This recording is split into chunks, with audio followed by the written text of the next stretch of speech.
O babe, anong ginagawa mo rito? Hinahanap ko si mama kasi mama Jana hinahanap kita. Bakit nawala ka nang hinahanap ko rin po kayo eh? Akala ko po nasa banyo kayo eh. Bakit nandyan po kayo sa labas? Ano kasi baka nagkasalasihan tayo? Hinahanap na kita eh. Anong nangyayari? Bakit? Ha? Bakit pareho kayo nakahubad? Mama James ay wala. Ano ka ba anak? Ang dumi naman ng isip mo. Pumasok kasi kaagad yang si James sa banyo. Hindi man lang muna ako matok kung may tao. The Voice Addict. Sino nga ba ang dapat nating pagtiwalaan? Ang mga kaibigan ba? Ang boyfriend o ang asawa? O ang pamilya kaya? Paano mo nga ba dapat na pagkatiwalaan ang isang tao sa pagiging malapit ba nito sa iyo? Pero paano kung taliwas ang nangyari na kung sino pa ang pinakamalapit na taong hindi mo inaasahang makakagawa ng kasalanan sa iyo? Siya pa mismo ang sisira ng tiwala mo. Magandang araw po sa inyo, Sir Blair. Isa po akong avid listener sa inyong YouTube channel. Ang ikikwento ko po kasi ay tungkol sa kung paano ako niloko ng taong pinagkakatiwalaan ko ng lubos. Ang mama ko po. Opo. Ang mama ko na siyang dapat pumotekta sa akin. Para po malaman ninyo, sisimulan ko na ang aking kwento. Ako po si Jen at ito ang kwento ko tungkol sa pagtataksila ng pinakamalalapit na tao sa puso ko. Ma, nandito na po ako. May dala po akong pasalubong para sa mga bata. Ay anak ko, sa wakas at nakauwi ka na rin. O ano yung dala mong pasalubong? Ay wow! Kopi ang baboy at pastillas. Naku, matutuwa talaga mga bata rito. Maraming salamat anak ko. Wala po yun. Heto po oh. May dala pa po akong ulam na siguradong magugustuhan mo. Inihaw na liempo. Ay kadir naman yan anak. Hindi ko gustong amoy. Bakit ang baho? Hala. Ano mabaho? Mabango naman po ah. Ay ewan. Parang kakaiba ang amoy eh. Hindi kasi maganda ang pakiramdam ko nitong mga nakaraang araw. Siguro iyon ang dahilan. Ma, hindi po ganyan ang nararamdaman ng may sakit. Hindi po dapat nandidiri sa pagkain lalo na at liempo. Napansin ko po na hindi pa nababawasan ang napkin na binili ko para sa ating tatlo ni Michi. Ba ikaw po ang naunang reglahin kaysa sa ating tatlo? Huwag niyo pong sabihin na ay wala. Hindi ah. Diyos ko anak, huwag ka namang mag-isip ng ganyan. Magkakarna ako nung hindi ako pwedeng magbuntis ulit. No way. Talaga po.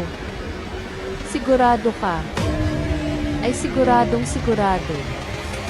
Masama lang talaga ang pakiramdam ko. Oh, siya. Kumain na tayong 4 bago pa lumamig ang ulam. Kakayanin mo po bang kumain na hindi niyo gusto po yung amoy ng ulam? Ano ka ba? Mabango naman pala. Baka hininga ko lang. Ikaw talaga ikaw naman nag-aalala ka agad. Huwag kang mag-alala at wala na kayong magiging kapatid. Bunso na talaga si Belinda.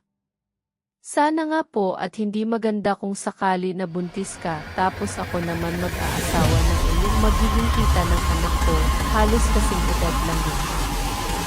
Mag-aasawa ka na't saka buntis ka. Bakit hindi mo sinasabi sa akin, Nay? Hindi pa po ako buntis pero ipapakilala ko po sa inyo mapapangasawa ko. Mapapangasawa agad. Ay hindi ka nagpapakilala sa akin na may boyfriend ka eh. Baka naman masyado kang nagmamadali. Hindi po ang totoo po 2 taon na po kami. Hindi ko pa lang talaga siya ipinapakilala sa inyo dahil natatakot ako na baka hindi pa pala kami ang magiging mag-asawa. Pero ngayon na sigurado na ipapakilala ko na po siya sa inyo. Hay naku anak ko. Sobrang saya ko para sa'yo. Akala ko pa naman hindi ka nagkaka-boyfriend eh. Yun pala takot ka lang magpakilala sa akin eh. Kung alam ko lang akala ko talaga itong boy ka mama mukha po ba akong tomboy. Eh malay ko ba? Ay halika na nga kumain na tayo. Excited na akong makilala yung sinasabi mong boyfriend mo. Nang dahil sa maliit na agwat ng mga edad namin ni Mama Nancy, sobrang close kaming dalawa. This is 6 anyos pa lang siya nang ipanganak niya ako. Masyado pang bata. Pero hindi yun naging hadlang para hindi siya maging mabuting ina para sa akin. Hindi pa man ako ipinapanganak, kumispo na ang magaling kong ama. Ang sabi sa akin ni Mama, magkasing edad daw sila ng tatay ko na magkaklase daw sila noon. Alam daw ng mga magulang ng tatay ko ang tungkol sa akin. Pero hindi nila gusto si Mama dahil nga mukha raw malandi at walang matinong pamilya. Kaya ang ginawa nila, itinakas nila ang tatay ko. Pero ako, hindi ako naniniwala na ganun nga ang nangyari.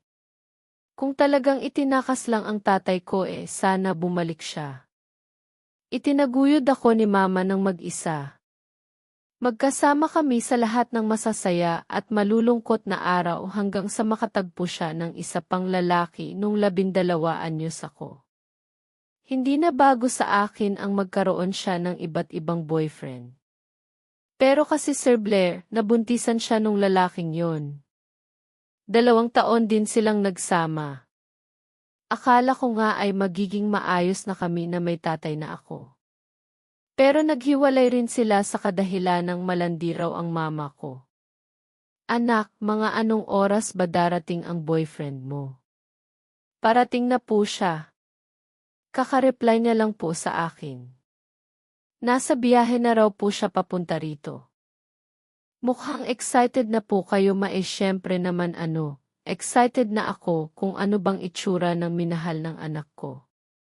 Kung pangit po siya, ano pong gagawin niyo? Tatanggapin ko pa rin siya. Wala naman akong magagawa kung sinong minahal mo. Ma, syempre gwapo ang boyfriend ko huwag po kayong mag-alala. Magugustuhan niyo po siya. Ayon narinig ko na pong may kumakatok sa pinto. Ay sige pagbuksan mo ng pinto ang boyfriend mo ako na bahalang magtuloy ng pag-aayos ng lamesa. Nakakatuwa ang excitement ni Mama na makilala ang boyfriend ko. Talagang naghanda pa siya ng masarap na pagkain na pagsasaluhan naming lahat. Simula nung sinabi ko sa kanya na dadalhin ko ang boyfriend ko rito, hindi na siya tumigil sa katatanong sa akin ng tungkol sa kanya. Gusto kasi talaga ni Mama na maging okay ang tingin ng boyfriend ko sa pamilya namin kahit na hindi kami kumpletong pamilya. James, hala ang dami mo namang dala. Hindi ka na dapat nag-abala. Nagluto si Mama ng pananghalian. Hindi ayos lang.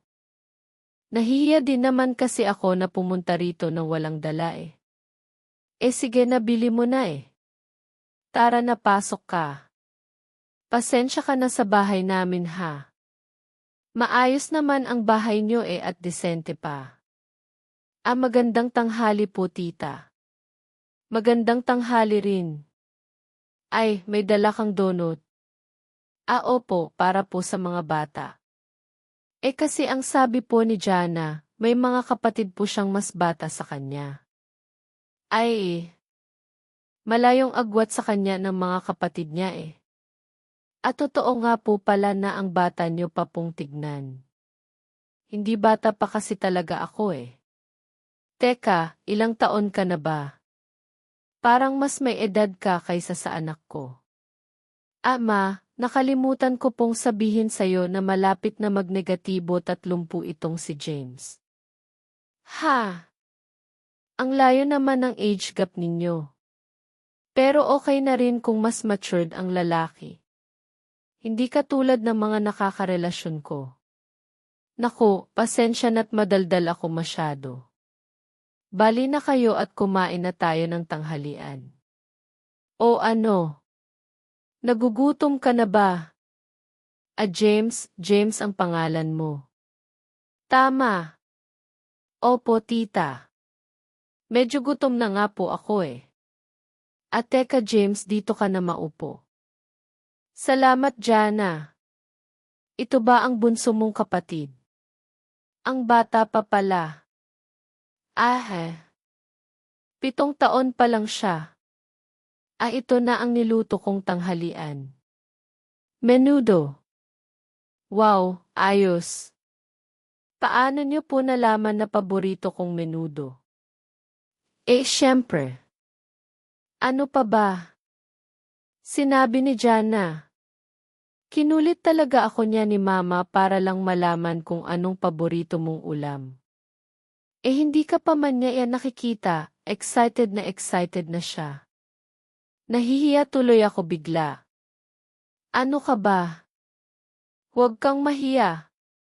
Magiging manugang na kita kaya parang anak na rin eh. Siya nga pala. Ayos lang ba sa'yo ang pamilya namin? Hindi kami tipikal na pamilya. Anak ko, ayos lang po. Wala pong problema doon. Ang mama ko po ay isang single mother din, yung tatay po na kinalakihan ko ay ibang lalaki na. Maaga po kasing sumakabilang bahay ang tatay ko. Ay ganun ba? It's N pala. Bagay na bagay pala talaga kayo nitong anak ko eh. Paano nga ba kayo nagkakilala? Sa trabaho po, Mama. Manager po si James sa pinapasukan kong trabaho. Ha? Talaga? Ay hala. Ang bata mo pa para maging manager at ang nagustuhan mo pa ang anak ko na baguhan lang din sa trabaho ninyo. Buti pinapayagan ng office romance sa kumpanya ninyo. Anak, pinapayagan naman po basta hindi makakasagabal sa trabaho. Hay, mabuti naman kung ganun. Hindi naman po nila mapipigilan ang dalawang pusong nagmamahalan ba? Ay naku. Tama eh. Teka, kumain na tayo at lalamig na ang ulam at kanin. Mamaya na tayo magkwentuhan. Una pa lang na nagkita si Mama at si James. Napakasaya ko na. Dahil tila ba nagkakasundo silang dalawa. Hindi ko naramdaman na awkward sila sa isa't isa. Ang tanging nararamdaman ko lang ay para bang totoong anak ang turing ni Mama kay James. Kaya hindi ako nag-alala na baka magkaroon ng problema sa pagitan nila. Pagkatapos kong ipakilala si James kay Mama, isinod na namin ang pamamanhika ng pamilya niya sa bahay namin. Nang magkasundo na ang parehong partido, diretso na kaagad sa paghahanda para sa gaganaping kasala. Wow!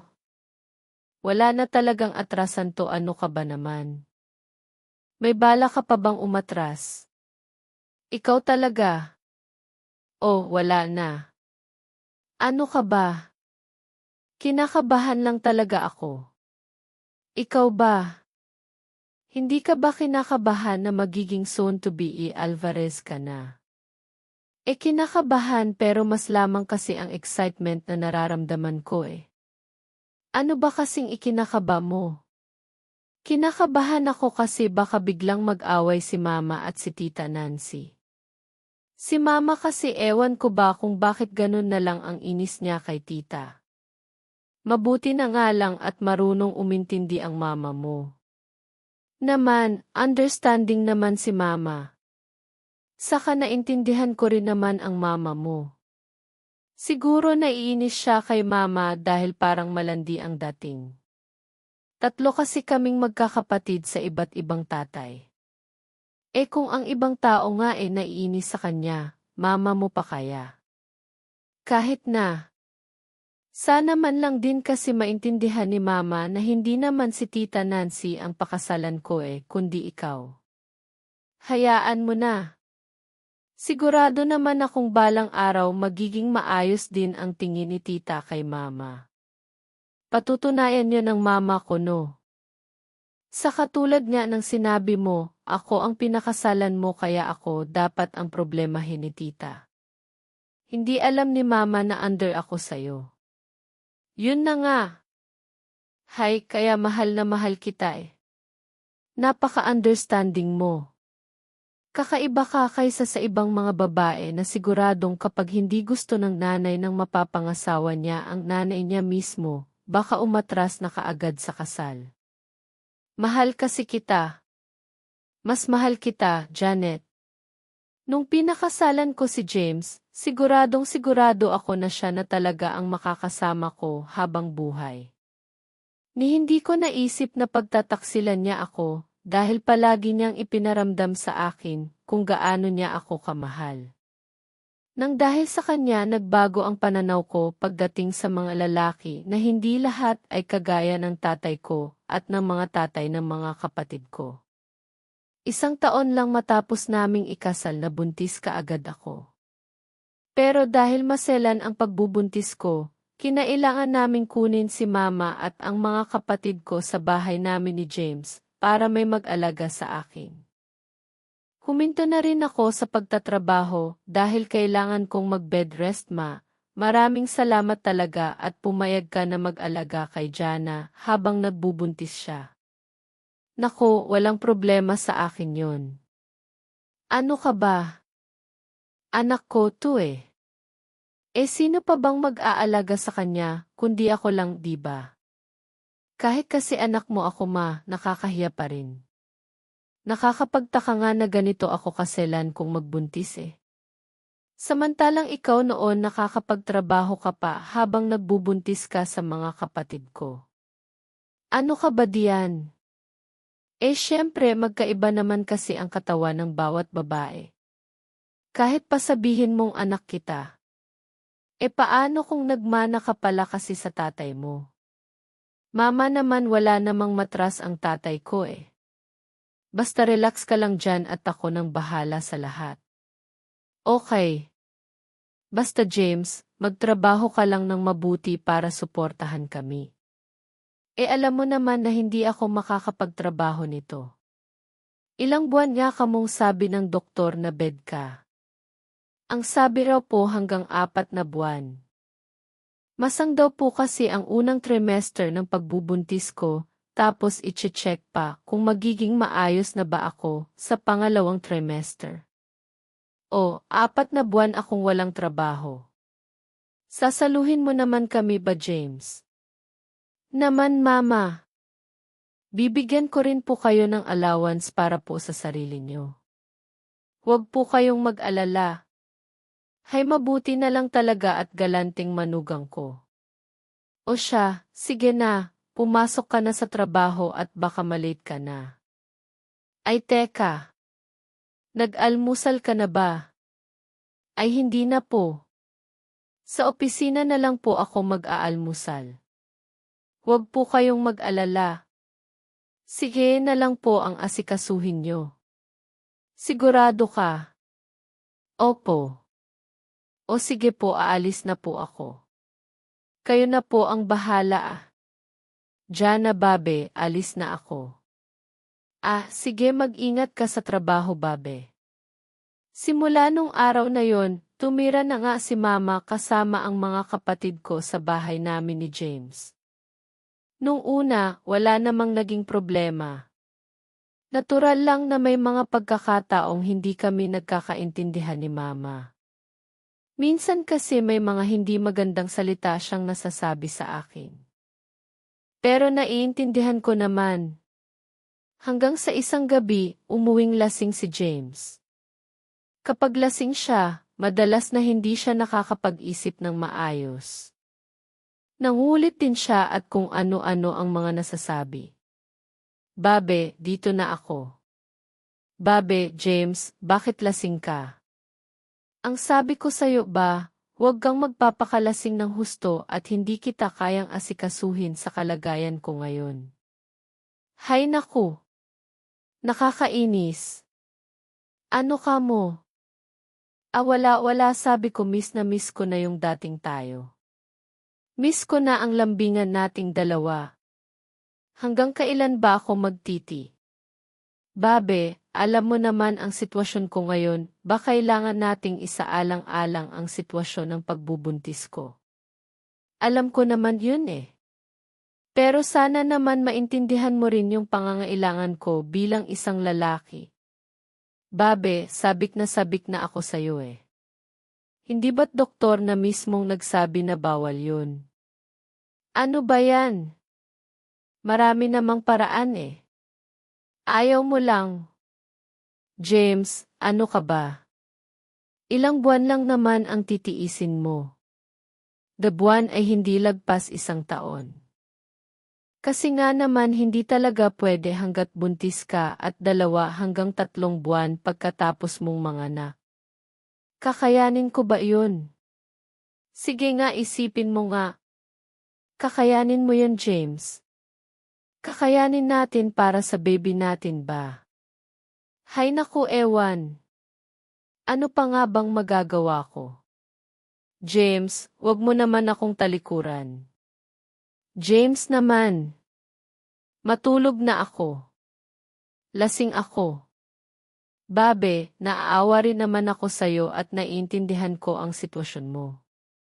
Pero kasi wala nang mas mahalaga ngayon kaysa sa baby natin. Naiintindihan mo naman ba? CJ. Simula nung araw na yon, nanlamig na sa akin si James. Hindi niya na ako masyadong nilalambing at madalas na rin siyang lasing. Ang totoo, nasasaktan na talaga ako sa ginagawa niyang panlalamig sa akin. Sadyang tinitiis ko lang talaga lalo na at wala rin naman akong magagawa. Hindi ko magagawa ang gusto niyang gawin dahil kahit na anong tampo niya, kailangan kong isaang-alang ang sitwasyon ng anak namin. Anak, nag-away ba kayo ni James? Napansin kong hindi kayo masyadong nag-uusap eh. Hindi po, masadyang pagod lang po siya palagi sa opisina, kaya ayon hindi halos makausap. Huwag ka nang mahiya sa akin, anak. Pwede kang magkwento. Baka makatulong ako. Hayaan niyo na po, matungkol ba yan sa pagiging lalaki niya dahil hindi mo na siya napagbibigyan sa kama. Ma, hayaan niyo na nga po. Usapan namin yun bilang mag-asawa. Anak, pwede mo naman siyang paligayahin sa ibang paraan. Kung hindi mo na itatanong, expert ako dyan. Ma, nakakadiri. Ay naku, anong nakakadiri doon? Matandang ka naman na may asawa at magkakaanak na. Kaya dapat gumawa ka ng paraan para paligayahin ang asawa mo para hindi ka ipagpalit. Kahit naman po siguro nag-aaway kami, hindi niya magagawang ipagpalit ako. Naku, hindi mo sigurado. Yang asawa mo, bukod sa gwapo at matipuno, maganda pa ang trabaho. Kaya imposibleng walang lumandi dyan. Hay! Sige po, maano po bang pwede kong gawin? Gamitin mong ibang parte ng katawan mo. Hindi lang ang nasa gitna ng mga hita mo ang pwede mong gamitin para mapaligaya siya. Ma, paano naman po yun? Baka naman po matamaan ang tiyan ko. Hindi yan. Basta't mag-ingat lang kayong dalawa. Naku, maniwala ka sa akin, magiging masigla na ulit yung asawa mo. Ang totoo, si James ang halos lahat ng una ko sa mga bagay-bagay. Kahit hindi man siya ang first kiss at first boyfriend ko, kahit hindi ko talaga alam kung ano ang mga dapat kong gawin. Hindi ko rin alam kung paano ko ipapaliwanag kay mama na hindi ko alam ang ibig niyang sabihin. Kaya tinawagan ko ang kaibigan ko para magtanong kahit na ang totoo ay hiyang-hiya talaga ako. Nung gabi ring yun, hindi na ako nagdalawang isip pa at sinubukan ko na rin ang sinabi sa akin ni mama at ng kaibigan ko. Babe, kumusta ang araw mo ngayon? Ayos lang. Napagod ka ba ng husto? Gusto mo bang masahihin kita? Huwag na. Baka mamaya sumakit na naman ang puso mo. Ayos lang naman. Basta hindi ako gagalaw ng husto. Upo lang ako. Sige na. Matagal na nung huling minasahe kita eh. O sige na basta huwag ka lang magrereklamo na masakit ang puso mo ha. Promise. Ayos lang talaga ako. Oo siya. CJ. Esten, saan ang masakit? Dito ba? Ayan yan dyan sa balikat ah. Yan. Sarap yan. Diyan nga. Diyan nga. Vivin, babe, pasensya ka na pala nung isang gabi ha. Para saan? Bakit ka humihingi ng tawad? Eh alam mo na. Dahil sa pagbubuntis ko, hindi ko na ibibigay ang mga pangangailangan mo bilang lalaki. Ayos lang. Naiintindihan ko naman eh. Ang kaso simula nung gabing yon, hindi mo na ako masyadong kinakausap. Sinusungitan mo na rin ako. Eh ikaw kasi.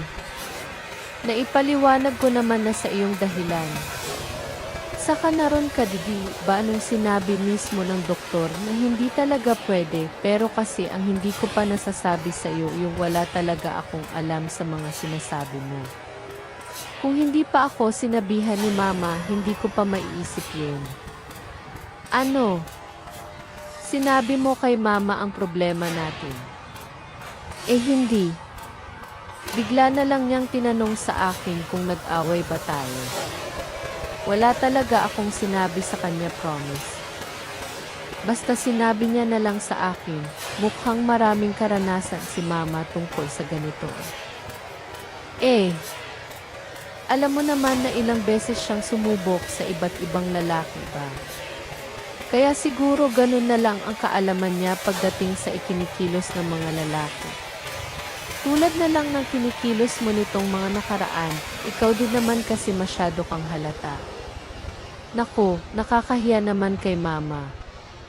Pero huwag kang mag-alala. At least nalaman ko kung anong dapat kong gawin.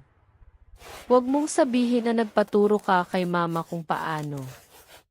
Hindi ako nagpaturo kay mama no tumawag ako sa kaibigan ko tapos ayun pinagtawanan pa nga ako eh. Ikaw kasi. Sana sinabi mo na lang sa akin ang diretsyo para hindi na ako nahihiya ng ganito. Nga. Pasensya ka na Bibba. Hindi ko naman kasi alam na hindi mo maintindihan ang pinupunto ko. Hay nako, halik nga rito at tuturuan na lang kita para hindi na mas lumala pa ang problema nating dalawa. Natutuwa ako na kahit papaano ay nagawa namin ang paraan ang naging problema naming mag-asawa. Akala ko sapat na yon para sa kanya. Naging masaya naman kasi kami. Hindi na namin yun pinagtatalunan pa. Yun nga lang may mga gabing hindi pa rin naiiwasan na mapainom siya ng alak at talagang nagdadrama pa rin siya. Ma, tulungan mo po ako. Ma, anak, anong nangyari? Anong nangyari kay James? At bakit siya nagkakaganyan? Lasing na naman po eh. Sinabihan ko na siya na huwag makampanteng magpapakalasing ng ganito 4 na buwan na akong buntis at hindi na masyadong maselan. Ay, hayaan mo na. Ganyan talaga ang mga lalaki. Ay, teka ako na lang ang mag-aakay sa kanya sa loob ng kwarto ninyo. Hintayin mo na lang kami sa loob.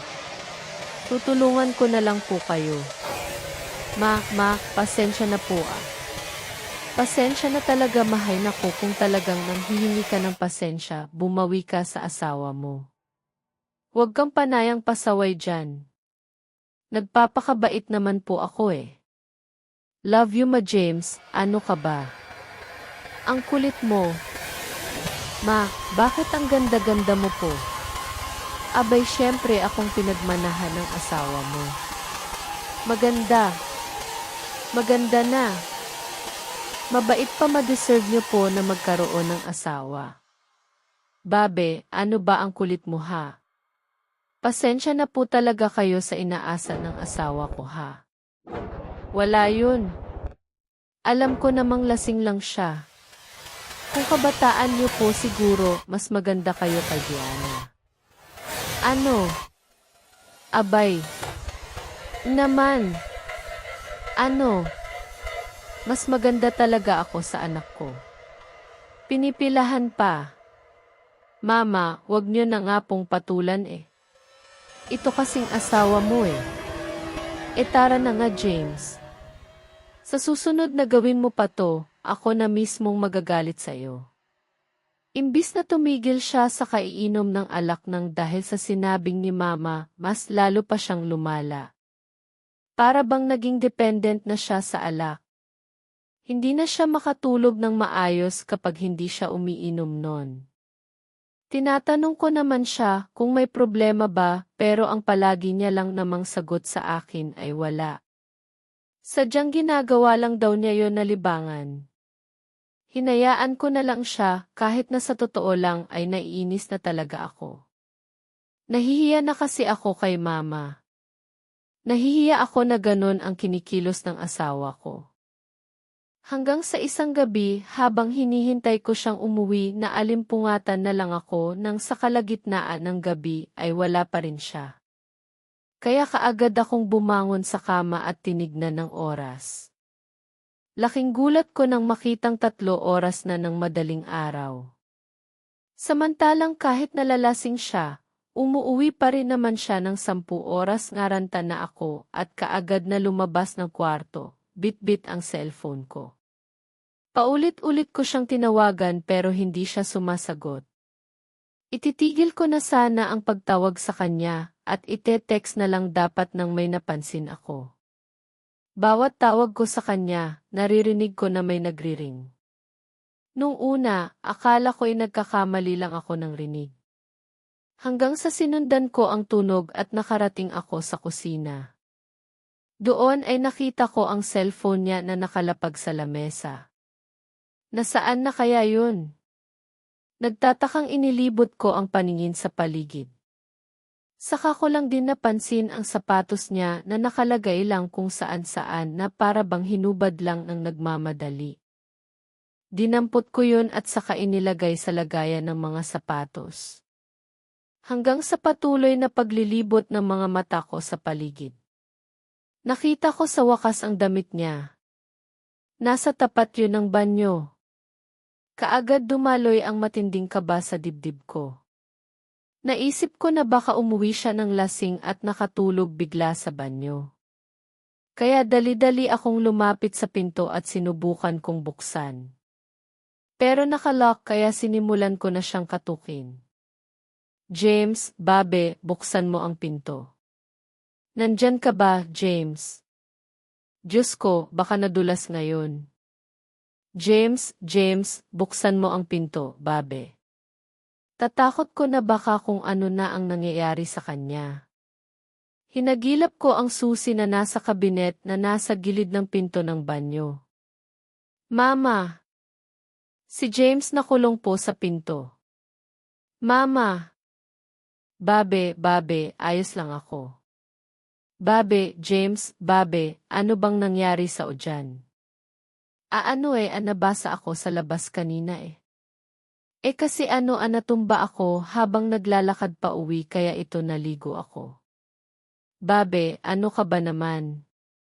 James naman eh. Kinabahan ako sa'yo. Lumabas ka na nga dyan. Lasing na lasing ka kasi eh. Sabi ko naman kasi sa'yo tama na ang paglalasing. Hindi na magandang naidudulot sa oa. Pasensya na. Saglit lang. Lalabas na rin ako. Bilisan mo. Talagang ako mismo magbubukas nitong pinto. Huwag mong bubuksan yung pinto. Palabas na ako. Ilang minuto rin akong naghintay na lumabas siya. Ilang ulit ko nga siyang kinatok pero panailang ang sagot ng saglit lang daw. Hanggang sa binuksan niya ang pinto. Basang-basa ang kanyang buhok pababa hanggang sa katawan niya. Ang kanyang suot na pangibaba ay yung pantalon pa rin niya na medyo basa din, mukhang hindi niya na nagawang kunin ang tuwalya sa kwarto bago siya pumasok sa banyo. Yan ang sinasabi ko sa'yo eh. Dapat talaga hindi ka na nagpapakalasing ng husto. Tingnan mo to yung nangyari sa'yo. Pasensya ka na babe, huwag ka nang mag-alala. Hindi na talaga to mauulit. Talagang hindi na. Dahil sa oras na ulitin mo pa to, talagang mag-aaway na tayong dalawa. Pinagbibigyan lang kita dahil sa sitwasyon natin, pero kung palaging ganito, baka hindi na ako makapagtimpi at magalit na talaga ako sa iyo. Pangako babe. Hindi na talaga maulit. Nadala na ako ngayon. Baka sa susunod kasi madisgrasya na ako eh. Ayos ka lang ba?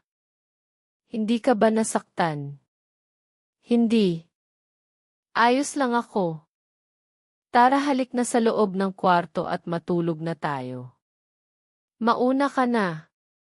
Liligpitin ko lang mga damit mo at maglilinis lang ako saglit ng banyo. Huwag na bebe. Halika na. Aha. Ha. Pero bakit? Kasi madaling araw na eh. Hayaan mo na yan. Bukas mo na linisin. Sige na. Gustong-gusto ko na rin kasi talagang matulog. O sige, tara na nga at baka magkasakit ka niyan. Simula nung gabing yon, hindi na palaging umiinom ng alak si James. Kung uminom man siya, sinisiguro niyang hindi siya sobrang lasing. Kahit papaano, gumaan ang pakiramdam ko dahil doon. Lalo na at lumalaki na ang tiyan ko. Hindi man gan kaselan tulad nung unang trimester. Bumibigat pa rin ang tiyan ko at nahihirapan na akong kumilos. Kaya laking pasasalamat ko na hindi ko na kailangan pang mamroblema sa kanya. Mama, hindi ka pa ba naiinip dito sa bahay? Ha? Hindi naman. Kahit papaano na-enjoy ko naman ang pananatili lang sa loob ng bahay. Ang tagal kong hindi naranasan to eh. Alam mo naman na palagi akong nasa trabaho kahit nabuntis ako. Sa bagay. Tama ka po. Bakit mo nga pala naitanong? Wala lang naman po. Papayagan ko naman po sana kayo magtrabaho kung naiinip na po kayo sa bahay eh. Umayos na po kasi ang lagay ng pagbubuntis ko. Bakit? Kaya mo na ba? Kaya naman na po. Medyo nakakatampo ka naman anak po. Bakit naman po kayo nagtatampo? Nagsabi lang po ako ng totoo. Ba dati gustong-gusto nyo palaging may trabaho kasi hindi kayo sanay na nasa bahay lang. Siyempre sinasabi ko lang yun. Wala kasi ibang magtatrabaho sa bahay kaya kailangan ko magtrabaho. Iniisip ko pa lang na mawawala ng makakain ng mga kapatid mo. Hindi na talaga ako mapakali eh. Pero kung nahihirapan na si James na saluhin kami, sige, maghahanap na ako ng trabaho. Naku, hindi po. Huwag po kayong mag-alala at maayos lang naman po ang lahat. Hindi niyo po kailangang intindihin ang budget. Sumasapat pa rin naman po ang kinikita ni James para sa ating lahat. Nagtanong lang po talaga ako. O sige, basta't magsabi ka lang kapag nahihirapan na kayo, maghahanap ka agad ako ng trabaho. Nakaramdam ako ng matinding konsensya sa usapan naming yun ni Mama. Sa totoo lang, hindi ko talaga naisip na magtatampo siya. Ang nasa isip ko kasi noon ay baka nalulungkot na siya sa pag-aasikaso niya sa amin buong araw. Kilala ko kasi si Mama mula pagkabata ako, palagi siyang may trabaho. Ang totoo, hindi ko nga naranasan na maalagaan niya ng matagal. Pinakamatagal na ang 1 buwan nung mawalan siya ng trabaho. Pero palagi pa rin siyang umaalis-alis.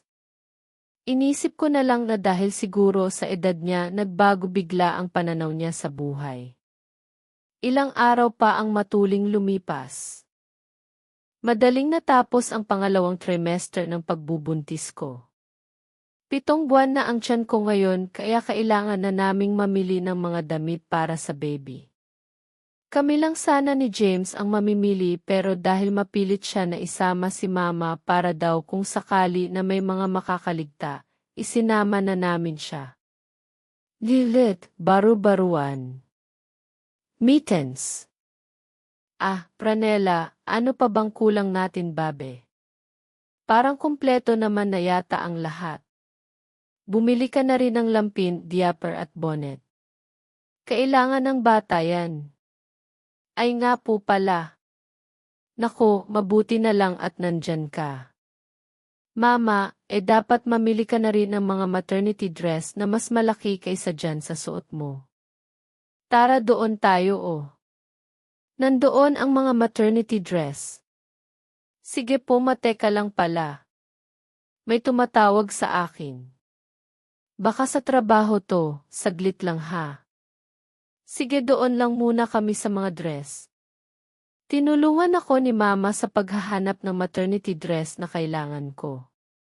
Nung una ay sinasamahan pa niya ako sa pagsusukat hanggang sa nagpaalam din siya na magbabanyo lang saglit.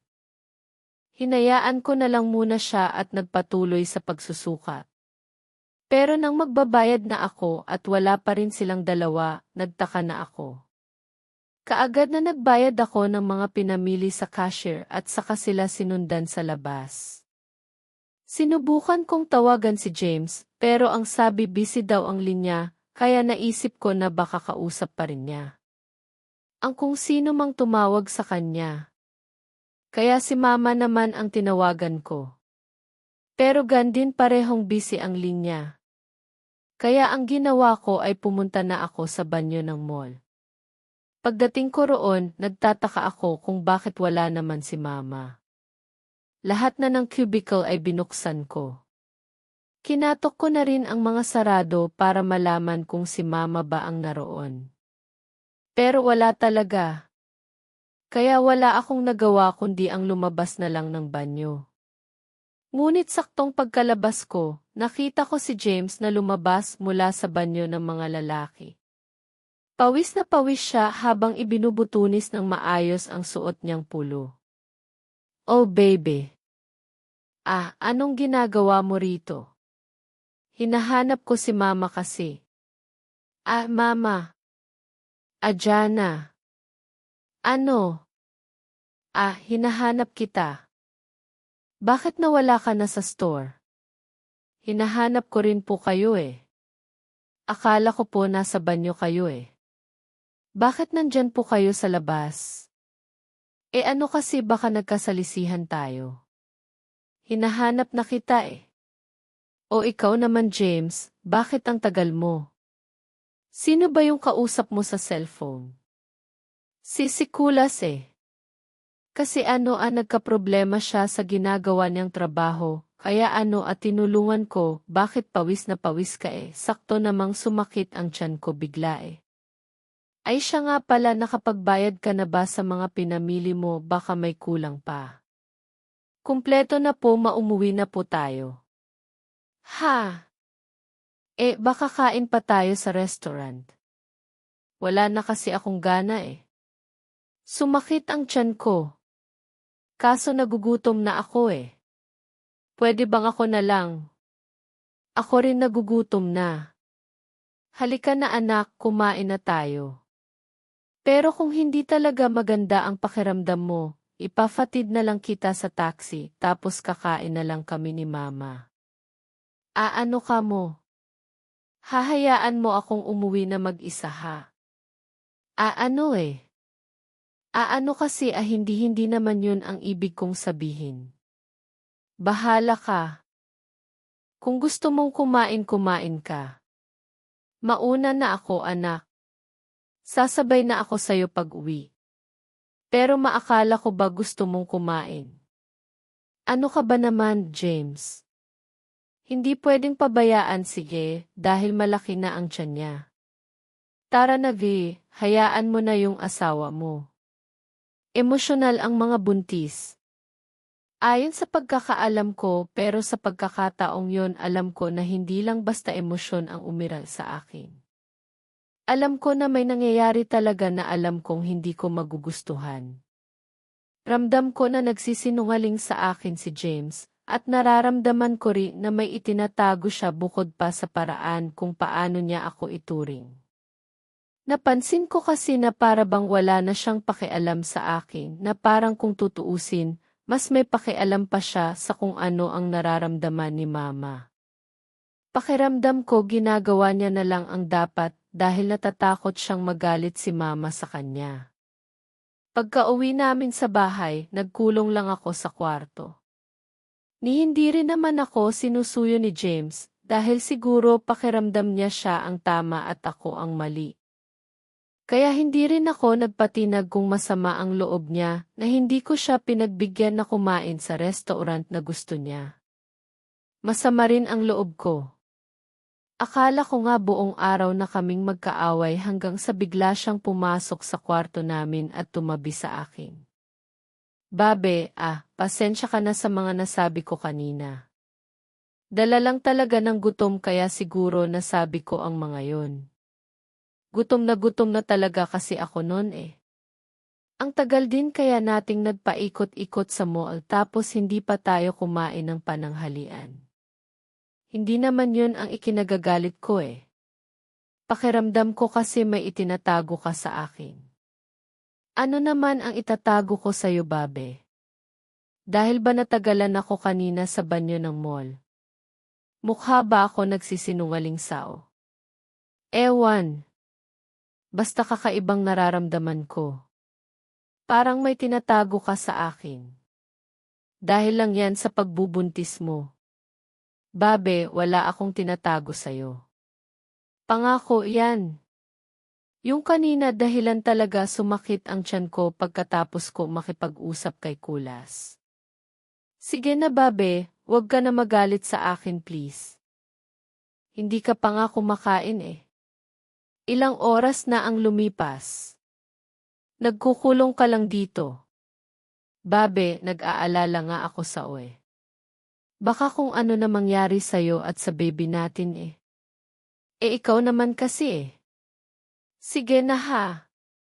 Bati na tayo ha. Tara na sa labas. Kumain na tayo. Sige na nga. Sa kabila ng paghihinalang nararamdaman ko kay James, nagawa niya pa rin akong papaniwalain noon. Inisip kong baka nga dahil lang sa pagbubuntis ko. Naisip ko na baka nga masyado lang akong praning.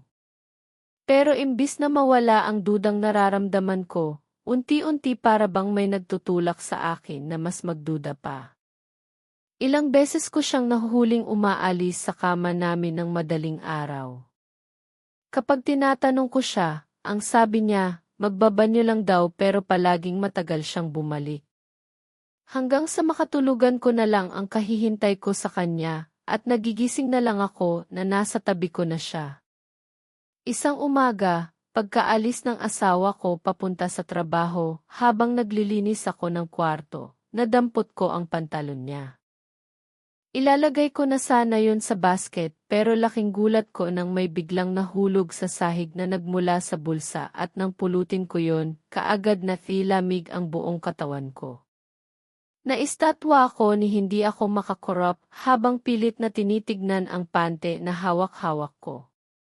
Hindi akin to, sa sobrang pandidi inihagis ko iyon palayo sa akin sa kadali-daling naupo sa gilid ng kama. Hindi ako makapaniwala. Ibig sabihin lang ang lahat ng mga pagdududa ko ay tama. May kung anong kalokohan ang ginagawa ang asawa ko sa likuran ko. Ganun ba talaga kahirap tiisin ang bagay na yon para sa kanya? Pinagkatiwalaan ko siya ng husto. Pero anong ibinalik niya sa akin? Kung ano-anong bagay ang pumasok sa isip ko ng mga sandaling yon, Sir Blair. Kahit kasi sa kabila ng panloloko niya sa akin, iniisip ko pa rin ang kapakanan niya. Iniisip ko pa rin ang mangyayari sa oras na maghiwalay kaming dalawa. Imbes na sabihin kay James ang natuklasan ko, ang biyenan ko ang una kong naisip tawagan. Sinabi ko sa kanya ang lahat. Ang mga kutob ko at ang nakuha kong ebidensya sa bulsa mismo ng pantalon ng anak niya. Diyos ko, Jana, pakiusap itigil mo na ang pag-iyak hindi maganda yan para sa dinadala mong bata.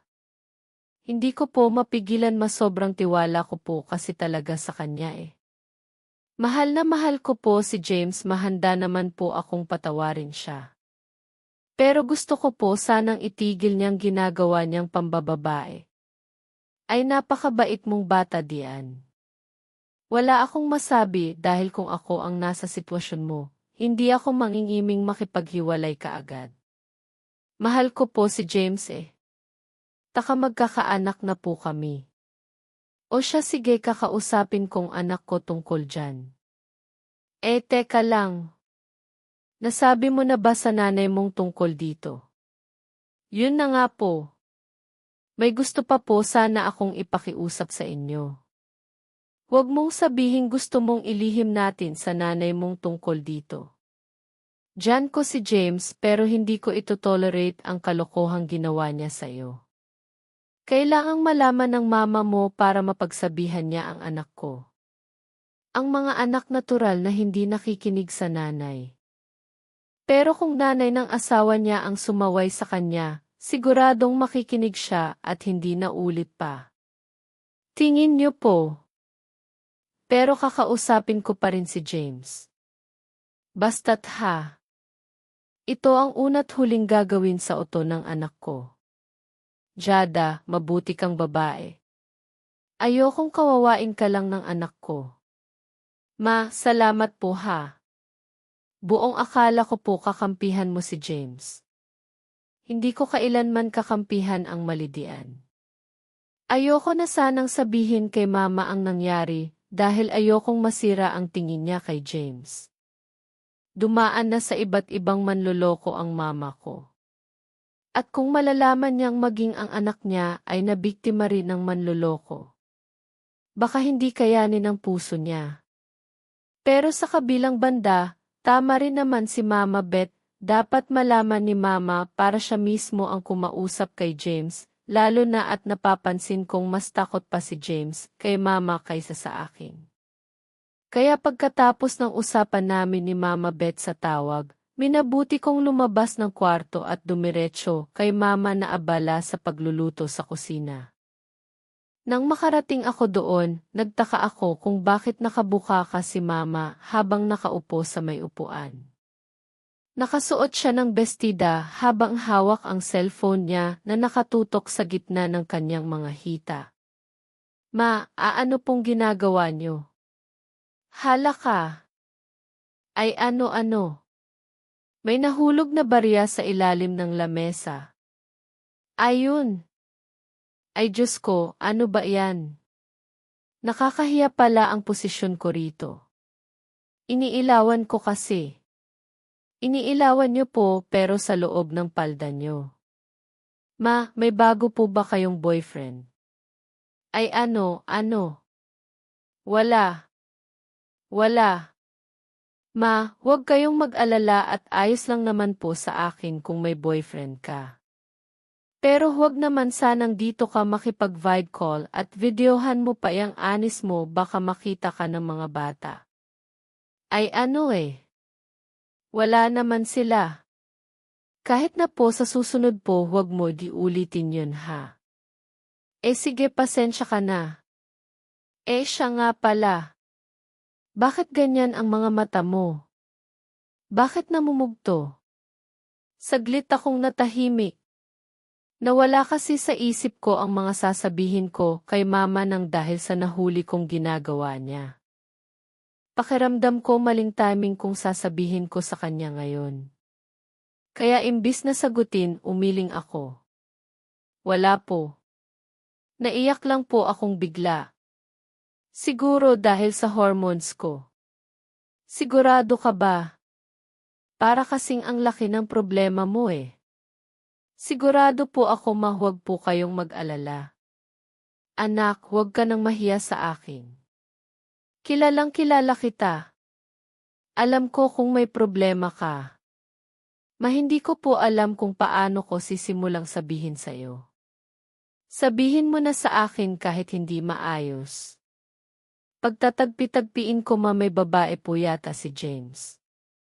Ano ka mo? Paano mo nasabi? Tulad ng sinabi ko sa biyenan ko, ikinuwento ko rin sa kanya ang nasaksihan ko. Kitang-kita ko sa mga mata ni Mama ang matinding kaba. Mukhang pati siya ay hindi inaasahan ang ginawa ni James sa akin. Hindi na kasi pwedeng itanggi pa dahil kitang-kita na ang ebidensya. Yung panty na nakuha ko mula sa bulsa ng kanyang pantalon. Hindi sa akin yon.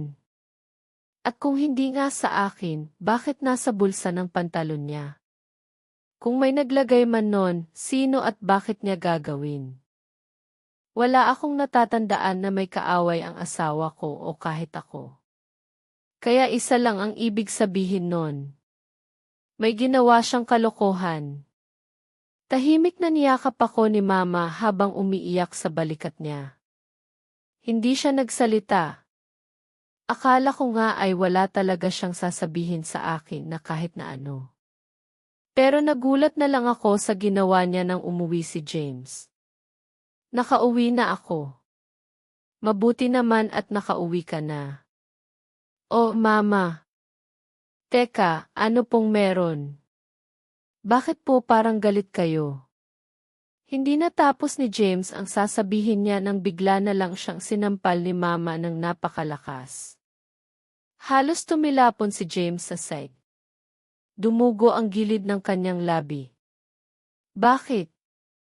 Bakit niyo ako sinampal? Ano sa tingin mo ang dahilan? Ha? Ano sa tingin mo? Hindi ko alam eh. Wala akong ginagawang masama. Ano ba iyon? At talaga, wala kang ginagawa eh. Ano to? Nakita ng anak kong panty na to sa bulsa ng pantalon mo. Mama, hindi. Hindi po sa akin yan. Natural dahil hindi ka naman nagsusuot ng panty. Sagutin mo na lang ako. Kanino to? Sa kabit mo ba, Ma? Ma, ano po ba yan? Ano binili ko para kay Jana? Nakalimutan ko lang ibigay eh. Kailangan mo ba talagang magsinungaling pa, James? Sige nga. Kung binili mo yan, bakit gamit na? At bakit hindi ko ka-size? James, umamin ka na lang para hindi na humaba ang usapang ito. Baby, sorry. Nakita mo na. Aamin ka rin pala eh. Aamin ka rin pala. Baby, sorry, hindi ko naman sinasadya eh. Nagpadala lang ako sa tukso eh. Inaamin ko. Malaki ang pagkakamaling nagawa ko. Patawarin mo ako. Pakiusap hindi ko na ulitin. Sorry talaga. Bakit mo ginawa iyon? Ha? Bakit mo ako niloko? Wala akong maidadilan sa'yo kundi nagkamali talaga ako. Wala kang kasalanan sa kalokohang ginawa ko. Ako ang may kasalanan nito. Ano bang kulang sa akin? Ha? Dahil ba pumangit na ako simula nung magbuntis ako? Dahil ba hindi na kita napapaligaya kasi maselan ang pagbubuntis ko? Wala. Walang kulang sa'yo, babe. Maganda ka pa rin. Ako ang nagkamali. Okay. Nagkamali ako na lokohin ka dahil sa init ng katawan ko. Sorry, babe, mahal na mahal kita. Luod pa ako sa harap mo. Mapatawad mo lang ako. Pakiusap. Ayokong maghiwalay tayo. Babe, hindi mo man lang ba naisip ang mararamdaman ko, James? Patawarin nga kita ngayon pero tingin mo ba makakalimutan ko ang ginawa mong ito sa akin? Babe, yung babae sino siya? Sino ang kabit mo? Huwag mo nang alamin. Hihiwalayan ko na siya pangako. At paano ako makasisiguro kung hindi mo na nga siya hihiwalayan ha? Eh hindi ko nga siya kilala.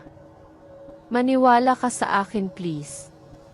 Paano ako magtitiwala sa'yo kung sinira mo na nga ang tiwala ko sa'yo? Pangako. Bebe. Hindi na ako ulit. Babe, mahal na mahal kita. Pinatawad ko si James alang-alang sa magiging anak namin.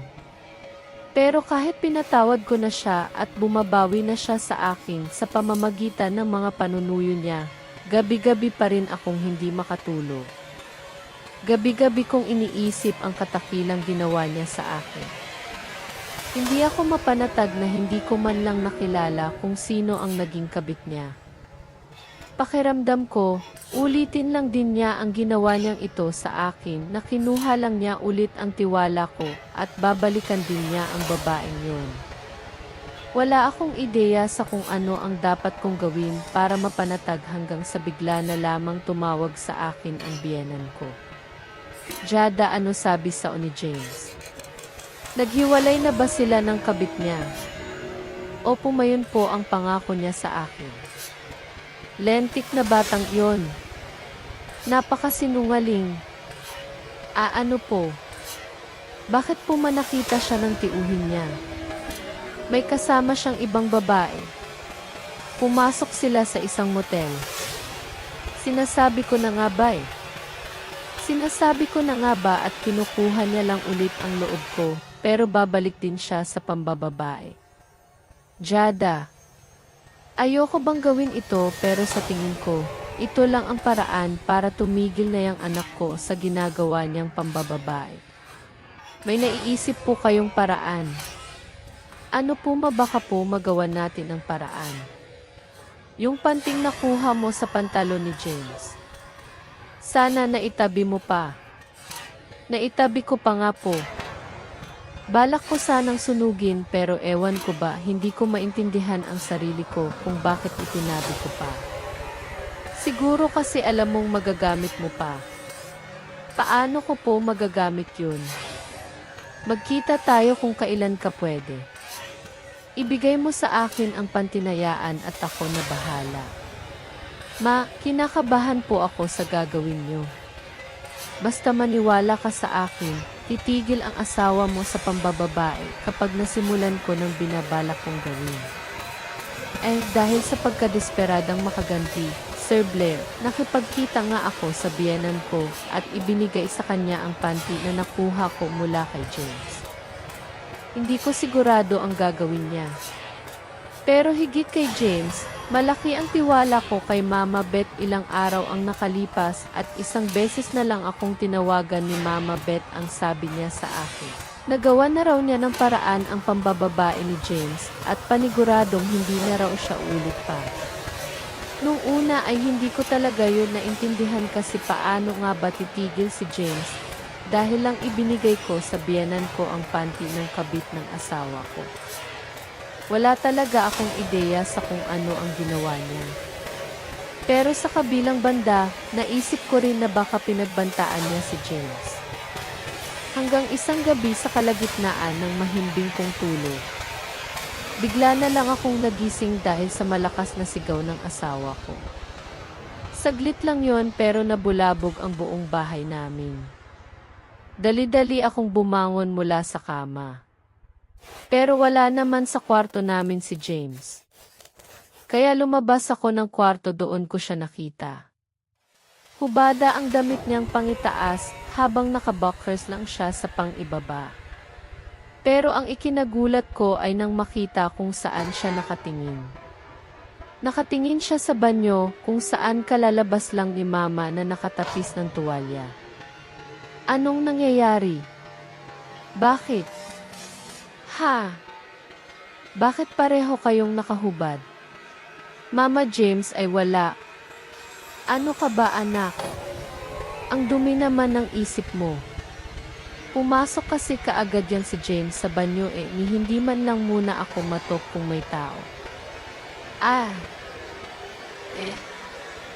Ganun nga nangyari. Mama naman kasi. Bakit ba hindi kasi kayo naglalak ng pinto? Kinabahan tuloy ako.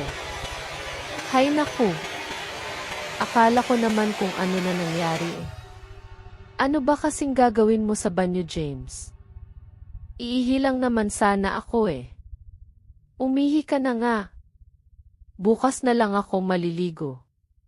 Ma, madaling araw na maliligo ka pa. Eh wala ka nang pakialam doon eh. Sa gusto kong maligo dahil nainitan ako. Mainit eh. Ang ginawa po dahil may bagyo. Ah, wala. Basta bahala na kayo mag-asawa. Anong nangyari kay Mama? Parang galit na galit siya. Hayaan mo na muna si Mama. Halika na sa loob ng kwarto eh. Akala ko ba ihi ka? Ay nga pala o sige ihi na muna ako. Sige na mauna ka na sa loob ng kwarto. Hindi ko man gustong paghinalaan si Mama at si James, hindi ko pa rin naiwasan. Masama na akong masama pero yun talaga ang naiisip ko. Pakiramdam ko ay may itinatago sila sa akin at kung ano man yun mukhang hindi ko magugustuhan. Sinubukan ko namang baliwalain pero simula nung gabing iyon hindi na ako napakali. Madalas ko na silang binabantayan ng palihim pero natigil ang pagdududang yon nang biglang magkasakit si Mama. Hay, ano bang nangyayari sa mga hita ko? Napakakati. Sobrang kati. Ma, ano pong nangyayari sa inyo? Ah, anak. Ay naku. Wala ito. Huwag mo akong intindihin. Ayos lang ako. Hindi po kayo ayos eh. Nakita ko po yung nasa ilalim ng shorts ninyo. Ano po yan? May mga pantal na maliliit at kamot ka rin ng kamot. Napansin ko rin na palagi kang kumakamot sa pribadong parte ng katawan mo. Ma, may sakit po ba kayo? Hay, nakakahiya mang aminin pero eh. Nitong mga nakaraang araw lang, ang daming tumubong butlig sa ano ko. Tapos ang nakapagtataka may lumalabas na maliliit na insekto na hindi ko alam kung ano. Insekto. Diyos ko ma, nakakadiri naman yan. Bakit hindi mo agad sinabi sa akin? Kailangan nating ipatingin sa doktor yan. Naku. Nakakahiya naman din kasi kay James eh. Kung magpapatingin ako sa doktor, gagastusan niya pa ako. Malapit ka ng mga anak kaya hindi na kailangan. Paano po kapag lumalayan? Sige nga. Kailangan niyo pong ipatingin para hindi na lumaki ang gagastusin saka para gumaling ka agad. Pero kung magrereklamo si James, wag na lang. Hindi po siya magrereklamo. Ako pong bahala. Agad kong pinatignan sa doktor si Mama. Kinabahan pa nga ako dahil maraming test ang kinailangan niya dahil nga hindi malaman ng doktor kung ano ang sakit niya. Pero walang nakitang kahit na anong sakit sa resulta ng mga laboratory test niya. Niresetahan lang siya ng sabon at ointment na pwedeng ipahid sa mga pantal at butlig na nasa balat niya. Pero hindi yun umubra, Sir Blair. Unti-unting lumala ang kanyang sakit. Kumalat sa buong binti niya ang mga butlig at mailumalabas ng ang mga uod mula sa pribadong parte ng katawan niya. Nakikita na namin yun na gumagapang pababa sa kanyang hita. Nangangayat na rin siya at nawawala na ng ganang kumain. Hindi ba nakakahawa ang sakit ni Mama? Malapit ka ng mga anak eh. Nakakaawa man pero kailangan niya nang umalis dito sa atin. Baka mamaya kasi mahawaan ang anak natin kung sakali. Yun nga ang iniisip ko eh. Pero kawawa naman si Mama. Walang mag-aalaga sa kanya. Wala ba talagang makitang sakit ang mga doktor? Kasi sa totoo lang, pakiramdam ko dahil yan sa pagpalit-palit niya ng lalaki. James, ano ka ba? Anong sinasabi mong papalit-palit ng lalaki? Huwag ka na nga magmaang-maangan Jan alam ko naman na alam mong malandi ang mama mo eh. Kaya nga iba-iba ang tatay niyong tatlo ba? James, ano ka ba? Wala kang karapatang sabihin yan sa mama ko. Ang sinasabi ko lang naman, paalisin mo na rito si mama. Nakakainis siyang tignan. Teka nga.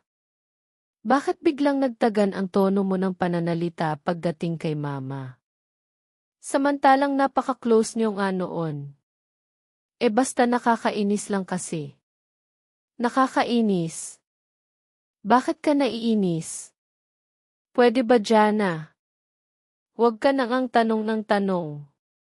Mas lalo lang akong naiinis eh. Hindi ko alam kung bakit ganun na lang ang galit ni James kay mama. Ramdam ko ang matinding inis niya nang dahil tuloy sa ipinapakita niyang asal na numumbalik ang suspects ako sa kanilang dalawa bago pa nagkasakit si mama. Naalala ko ang biglaan nilang pagiging malapit sa isa't isa at ang ilang beses na nahuli ko silang parehong gising patuwing madaling araw. Lahat yon ay bigla na lamang na nariwa sa isipan ko. Hanggang sa naalala ko si Mama Beth at ang usapan namin ilang linggo na ang nakalipas. Nagagawa siya ng paraan para hindi na muling mambabae pa si James. Dali-dali akong lumabas ng bahay habang bitbit ang cellphone ko. Ni hindi na nga ako nagpaalam sa kahit na sinong nasa bahay. Ang tanging nasa isip ko lang ay ang makausap si Mama Beth. Ilang beses ko siyang tinawagan. Mabuti na lang at sumagot din siya. Ayaw niya pa sanang puntahan ko siya sa bahay niya pero wala na siyang magawa dahil kasalukuyan na akong nasa biyahe nang tumawag ako. Ano ka ba namang bata ka? Bakit bigla ka nila pumunta rito ng padalos-dalos? 8 buwan ang tiyan mo at posibleng bigla kang mapaana. Sana isinabi mo na lang sa akin sa tawag. Mas maigi pong malayo ako sa bahay bakit? Anong problema? Ma, ano pong ginawa ninyo sa binigay kong panty ng kabit ni James? Bakit? Teka lang. Pwede bang ipaliwanag mo na muna sa akin? Kasi kinakabahan ako sa inaasal mo. Pakiusap sabihin niyo lang po sa akin. Ano ipinabaran ko yung kabit ni James para hindi na maaakit sa kanyang asawa mo. Pinalagyan ko ng uod ang maselang parte ng katawan niya at saka mga butlig. Bakit? May problema ba? Mama, ang mama ko. Bakit mo nagawa sa akin to? Jana, ano ka ba? Ano bang nangyayari sa'yo? Ginawa ko lang naman yun dahil naaawa ako sa'yo. Ayaw mong hiwalayan ang anak ko kahit niloloko ka na niya. Kaya ako gumawa ng paraan para matigil ng kahibangan niya. Hindi po ako sa inyo nagagalit. Nagagalit po ako sa mama ko kay Mama Nancy. Ay teka nga. Ano bang ibig mong sabihin? Bakit ka nagagalit sa kanya? Teka, huwag mong sabihin ang nanay mo ang kabit ng asawa mo. Opo, masya nga. Ang dami kong pinalagpas na pagkakataong dapat nahuli ko na sila dahil hindi ko talaga inakala na ganito ang mangyayari. Hindi ko inakala ng sarili kong ina ang mga aha sa asawa ko. Ay Diyos ko po. Patawarin. Kaya pala, una palang kakaiba ng nararamdaman kong inis dyan sa nanay mo. Ayun ay dahil siya pala ang sisira ng pamilya ninyo.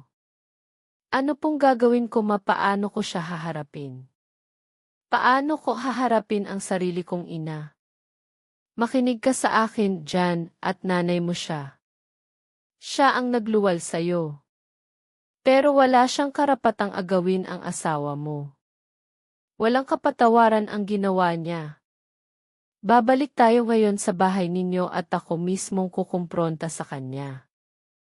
Hindi ako papayag na ikaw dahil delikado na ang sitwasyon mo. Buntis ka at baka mapaanak ka ng maaga. Sorry po Mama Beth. Sorry dahil sa nagawa ng mama ko. Wala kang kasalanan.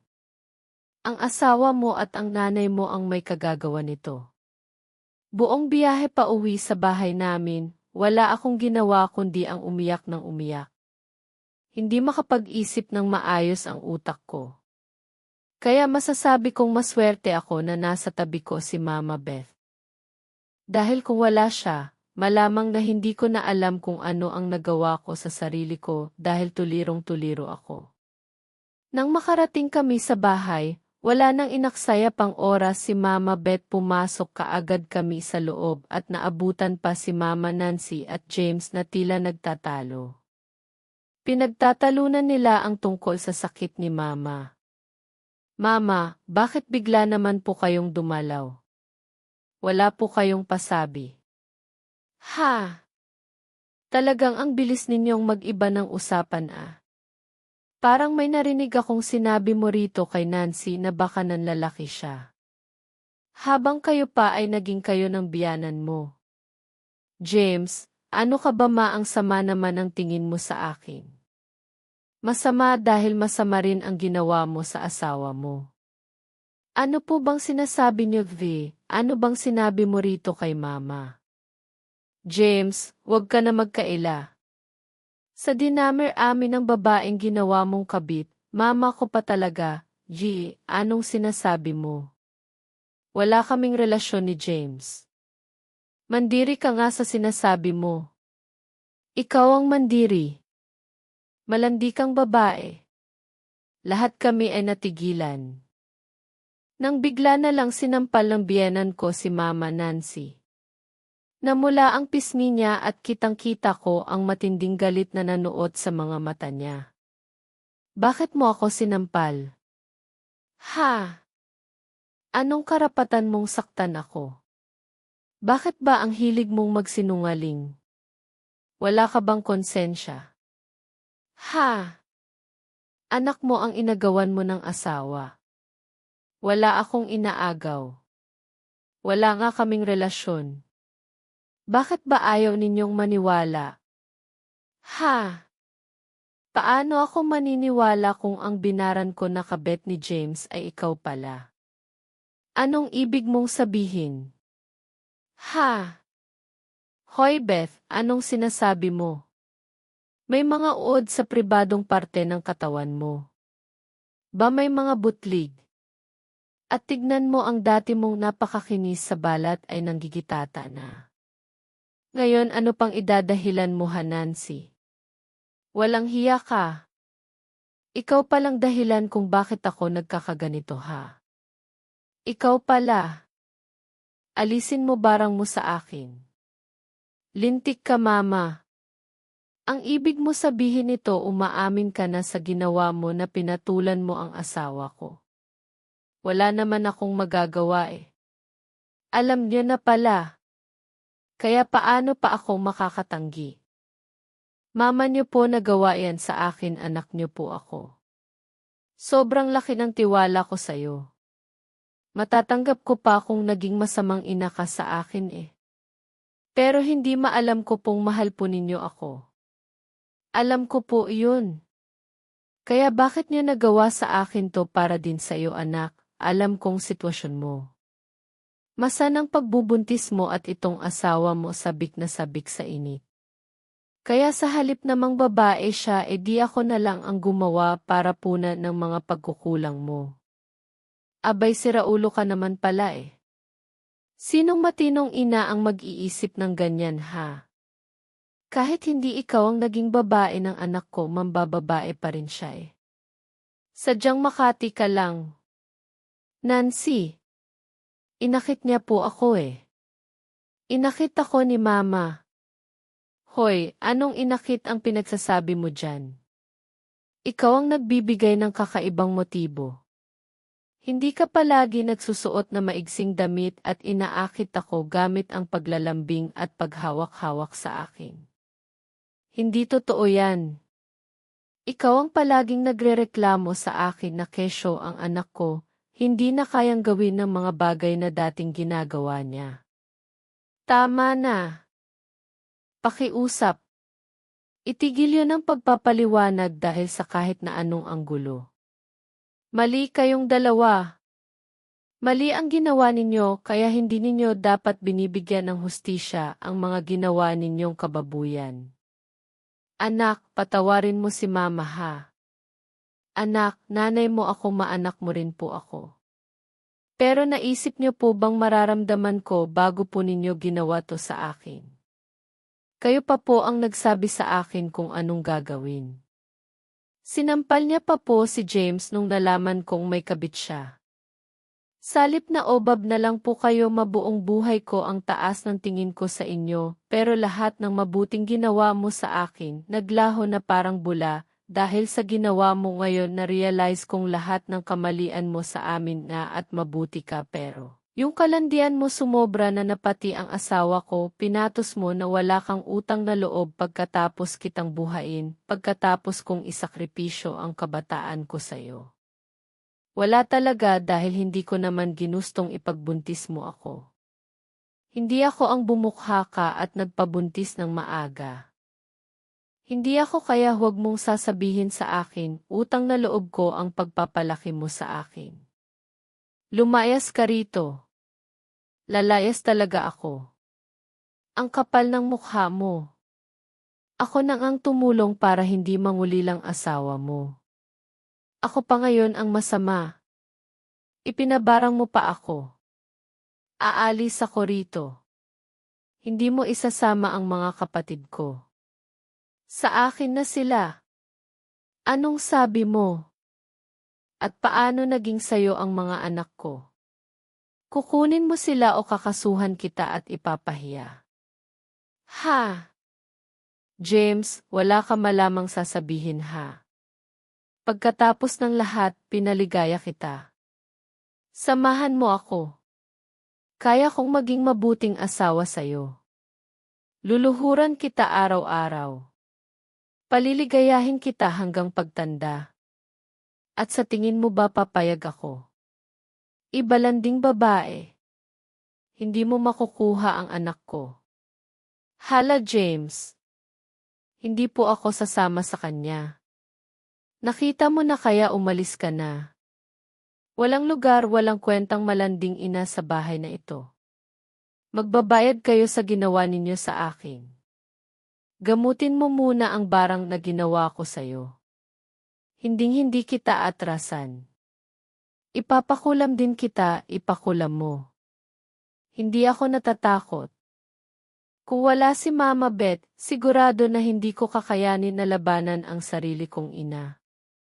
Walang kasing sakit ang ginawa niya sa akin ni hindi ako makakain ng maayos sa loob ng ilang araw, kung hindi lang ako pinilit ng kapatid ko. Isang linggo matapos ang pangyayaring yon, bumalik si James sa bahay namin. Isinama kasi siya ni Mama Beth paalis ng bahay, dahil nga hindi ko siya matignan sa mukha. Kahit pa nagmamakaawa siya sa akin na patawarin ko siya, sobra-sobra talaga ang pagkamuhi ko sa kanya.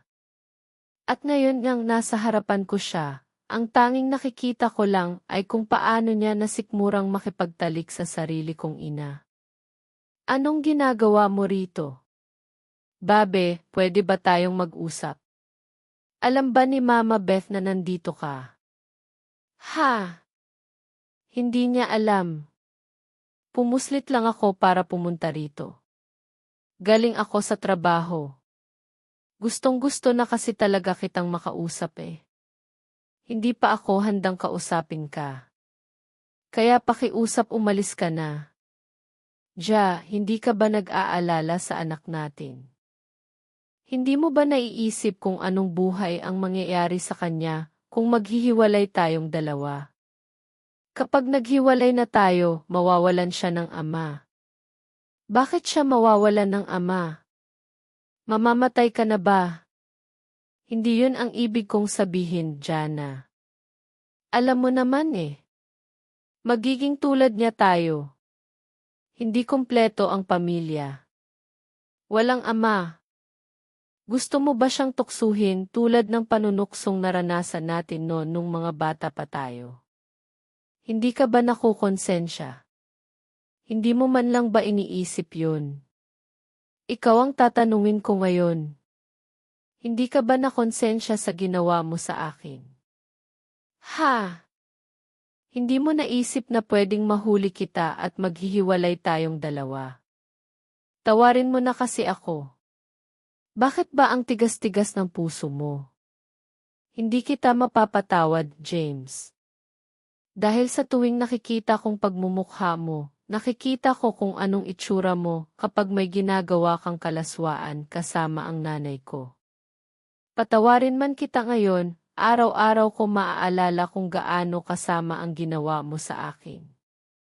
Kung gaano kababoy ang ginawa ninyo ng sarili kong ina. Araw-araw lang tayong mag-aaway. Buo nga tayo sa paningin ng iba pero sa loob at sa harap ng magiging anak natin magiging masakit yun sa kanya. Ayokong lumaki siya ng may ama na makasarili at mapangmanipula. Kaya umalis ka na. Ano ba di? Sino ba sa atin ang nagkulang? Ha? Ikaw ba? Ikaw ang hindi makapagbigay ng kaligayaang pangangailangan ko bilang lalaki. Kaya kailangan mo akong patawarin para mapunan mo ang pagkukulang mo sa akin. Bitiwan mo ako, James. Bitiwan mo ako. Ano pa? Hindi kita bibitiwan hanggat hindi mo ako pinapatawad. Nasasaktan ako, James. Sumasakit ng tiyan ko. Ano ba? Uro ka pag inarte. Sa tingin mo maniniwala ako sa'yo ha? Kung talagang maselan ang pagbubuntis mo. Matagal na sanang nalaglag ang anak natin. James, ano ba? Pakiusap. Bitiwan mo ako. Tulong-tulong. Asawa mo ako. Bakit ka humihingi ng tulong sa iba? Pakiusap, sumasakit na talaga. Ahala ang panabigan ko. Pumutok na. Kung hindi pa pumutok ang panubigan ko, hindi pa maniniwala sa akin si James. Kulang pa sa 1 linggo ang tiyan ko bago maging full term at pwede ng mga anak. Kaya talagang nataranta ako ng husto. Kahit ayoko man kay James, wala na akong ibang paraan para makarating sa ospital. Nagpatulong ako sa kanya. Pagdating sa ospital, dinala kaagad ako sa emergency para i-monitor ang nangyayari sa akin. Halos hindi ko na maintindihan ang mga nangyayari dahil unti-unti na ring sumasakit ng husto ang tiyan ko. Takot na takot ako lalo na nang sabihin ng doktor na naubos na ang panumigan ko at kailangan na akong i-emergency tea. Pumayag ako sa lahat ng mga procedure na dapat gawin hanggang sa tuluyan kong isinilang ang anak ko. Ngunit ang inaakala kong tapos na, nagkaroon na naman ng malaking problema. Yun ay dahil may sakit sa puso ang bata. Alam mo James, kaya siguro nagkasakit ang apo ko dahil sa sobrang stress ni Jana sa mga pinaggagawa mong katarantaduhan. Bakit ako na naman ang may kasalanan? Masige ang nagbuntis, kaya siya ang dapat may kasalanan at hindi ako. Siya ang maselan nagbubuntis siya Puro kasi kaartehan kaya tuloy naggaganyan ang bata. Anong kaartehan ang sinasabi mo, James? Hindi kaartehan ang naranasan ni V. Akala ko pa naman na palaki kita ng maayos. Hindi pala. Bakit ba mas kinakampihan mo pa si Jana, kaysa sa akin ako ang anak mo? Dahil alam ko kung anong tama at mali. Yang ginagawa mo. Mali yan. Ina. Mali na kung mali. Tama na ang pag-aaway niyong dalawa. Walang may gusto sa nangyari. Imbes na mag-away kayo, ipagdasal na lang natin ang anak ko. Hayaan mo, Jana. Magiging maayos din ang lahat, ha? Mabuti na lang at malakas ang anak ko. Kaya pagkatapos siyang suriin ng mga doktor, pinayagan na kaming umuwi. Pero marami silang paalala na mga dapat kong gawin. Yung mga bawal sa kanya at ang procedure na gagawin sa oras na sapat na ang edad niya at laki. Hindi pa kasi siya pwedeng operahan kaagad. Nang dahil nga sa nangyari sa amin ni James, minabuti namin na hindi na magsama kahit pananganak na ako at nakauwi na. Pinipilit niya ako pero si Mama Beth na mismo ang pumigil sa kanya. 1 buwan pagkatapos kong manganak. Nabigla na lang ako nang biglang dumating si Mama sa bahay. Payat na siya at halos buong katawan na makikita ang mga pantal niya. Nagmukha na rin siyang matanda. Malayong-mayo na ang itsura niya noon na napakaganda at makinis. Ma, ano pong ginagawa niyo rito? Anak, patawarin mo na ako. Pakiusap. Ma, bakit po kayo lumuluhod? Tumayo kayo dyan. Hindi. Malaki ang pagkakamali ko sa'yo, anak. Ako ang naging dahilan kung bakit nasira ang pamilya mo. Inaamin ko. Nainggit talaga ako dahil nagkaroon ka ng asawang katulad ni James. Yung kaya kang pakasalan at ibigay ang lahat ng mga pangangailangan mo. Hindi ako maswerte sa kanya, hindi swerte makapangasawa ng lalaking katulad niyang makasarili. Anak, alam ko pong nagpapaawa ka lang sa akin dahil gusto mong pakiusapan ko ang biyanan ko para alisin na ang barang sa iyo. Baka pwede kasi naubos ko ng lahat ng ipon ko. Wala na akong pagkukunan ng pera. Walang tumatanggap sa akin dahil sa nangyari sa itsura ko. Jana, maawa ka sa akin. Sige ho. Papayag akong alisin ang balang sayo pero sa isang kondisyon. Anong kondisyon? Kahit ano pa yan gagawin ko. Sige na, tiwag na huwag ka nang magpapakita sa amin. Ito na dapat ang huling beses na makikita pa kita. Pero anak, ang mga kapatid mo miss ko na sila. Sigurado akong hinahanap na ako ng bunso mong kapatid. Pasensya na pero hindi kanya hinahanap sa akin. Alam mo kung bakit? Dahil sa kababuyang ginawa mo, diring-diri siya sa iyo. Kung ganon, sige. Wala na akong magagawa kundi tanggapin na lang ang kapalaran ko. Hinding-hindi na ako magpapakita sa inyo. Basta tayaan mo na lang akong mabuhay ng maayos. Ipaalis mo ang barang sa akin. Kahit naman alisin kong pambabarang sa'yo, hindi na kailanman magiging maayos ang buhay mo. Kahit subukan mong magsimula ulit, hindi na magbabago ang ginawa mo sa akin. Hay, alam ko, pero gusto ko pa ring mabuhay. Kahit na nakatingin na lang ako sa inyo mula sa malayo. Masakit para sa akin ang mawala ng isang ina. Hindi pa man siya namamatay, mawawala na siya sa amin.